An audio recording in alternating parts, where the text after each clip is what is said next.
जैसा कि हमने एक्सेस डिमांड और डेफिशिएंट के बारे में जाना, जो एक्सेस डिमांड होती है वो इकोनॉमी में कब क्रिएट होती है, जब एग्रीगेट डिमांड जो है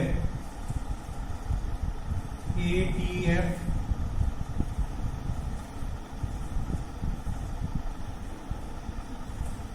ADP जिसमें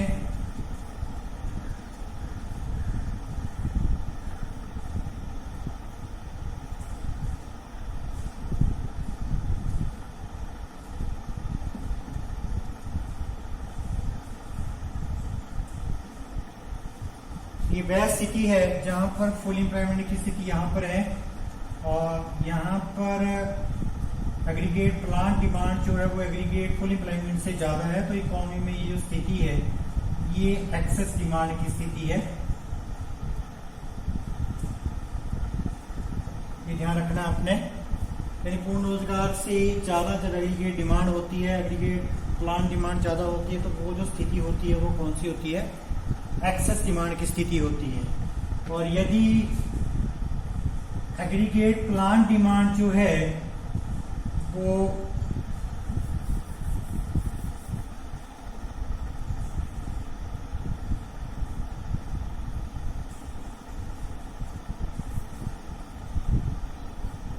एग्रीगेट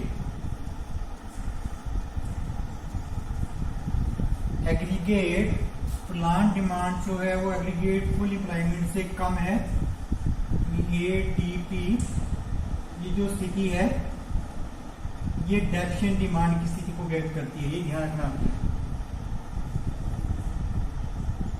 डेफिशिएंट डिमांड की स्थिति को व्यक्त करती है। यहाँ पर हम एक और इम्पोर्टेंट इसका जो पार्ट है कि एक्सेस डिमांड के कारण इकोनॉमी में इन्फ्लेशनरी गैप होता है, या एक्सेस डिमांड और डेफिशिएंट डिमांड में क्या डिफरेंस है, इस तरीके से लिख सकते हैं, या इन्फ्लेशनरी गैप और डिफ्लेशनरी गैप में क्या डिफरेंस होता है। तो पहला कारण है it is the excess of aggregate demand over and above the level of required to maintain full employment equilibrium in the economy.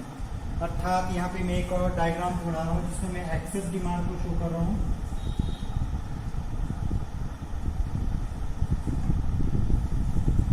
ADP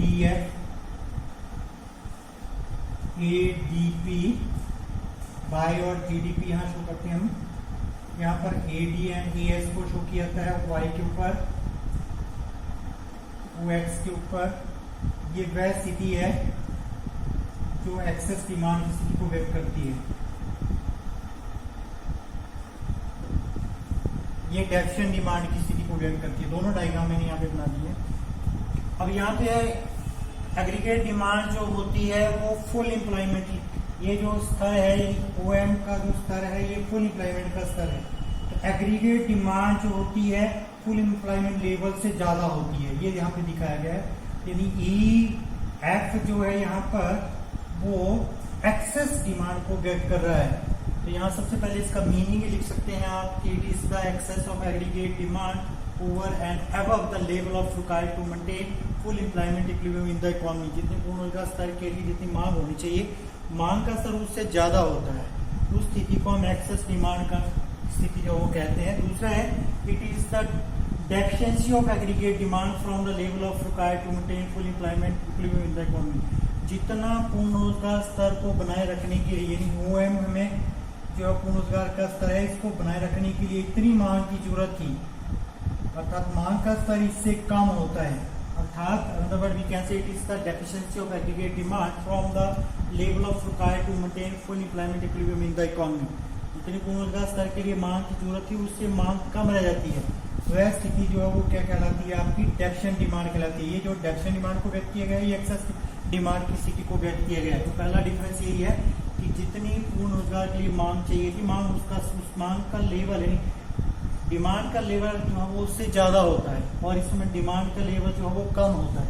ये पहला पॉइंट इसमें डिस्कस किया गया है। ये तब होती है when aggregate demand is greater than aggregate supply. ये स्थिति तब होती है जब इकोनॉमी में एग्रीगेट डिमांड जो है वो एग्रीगेट सप्लाई से ज्यादा होती है।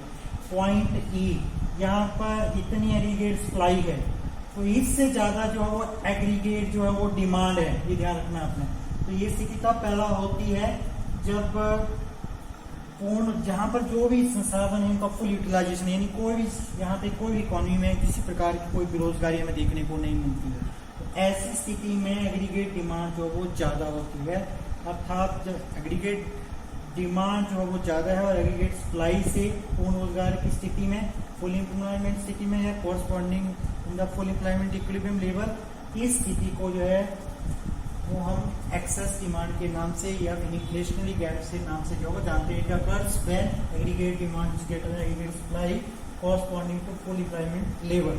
और ये तब होती है व्हेन एग्रीगेट सप्लाई जो वो ज्यादा है, एग्रीगेट सप्लाई बहुत ज्यादा है परंतु डिमांड जो उससे कम है, इस स्थिति में जो है ये पैदा होती है। It occurs when aggregate supply is greater than aggregate supply demand corresponding to full employment equilibrium level, ये ध्यान रखना है।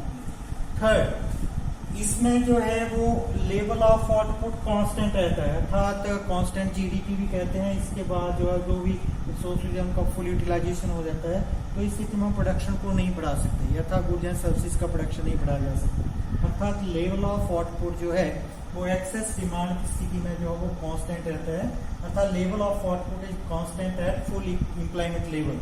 इस स्थिति में जो है इन्फ्लेशन गैप की स्थिति में ये पाया जाता है। और उसमें जो होता है कि लेवल ऑफ आउटपुट यानी लेवल ऑफ आउटपुट लेस, अर्थात एम से एन है, आउटपुट का जो फुल एम्प्लॉयमेंट का ओएम है परंतु आउटपुट का लेवल उससे कम है, अर्थात ओएन है यहाँ पर।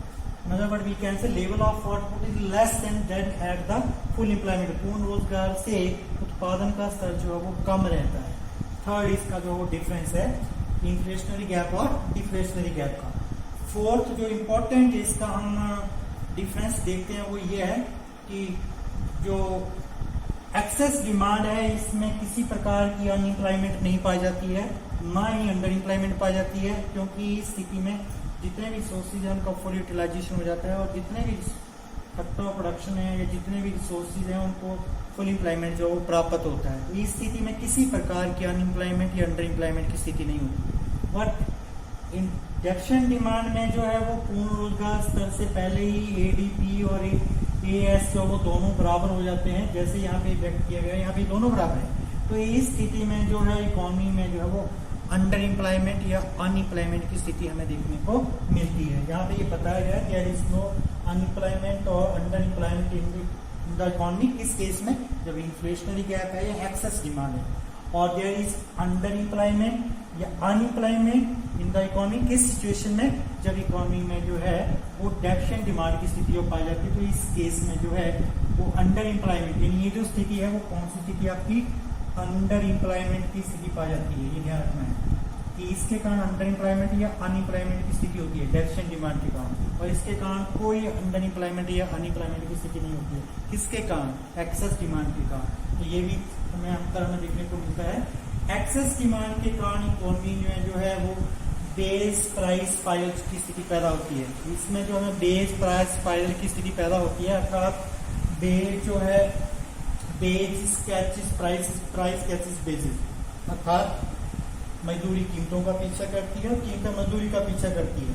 और ये स्थिति तब होती है जब हम प्रोडक्शन को नहीं बढ़ा सकते, यानी गुड्स एंड सर्विसेज को प्रोडक्शन को नहीं बढ़ाया जाता और जीडीपी जो वो कांस्टेंट रहती है। तो अर्थात एक्सेस डिमांड की स्थिति में जब वो बेस प्राइस स्पाइरल की स्थिति पैदा होती है या इन्फ्लेशनरी गैप पैदा होता है, अर्थात बेस जो है वो प्राइसेस का पीछा करती है और प्राइस जो वो बेस का पीछा करती है, और उसका जब ये होता है कि जीडीपी में कोई वृद्धि नहीं होती है। ये स्थिति भी होती है जब जीडीपी जो कांस्टेंट रहती है। तो ये ध्यान रखना है आपने कि इस स्थिति में जो बेस प्राइस स्पाइरल की स्थिति पैदा होती है इन्फ्लेशनरी गैप में।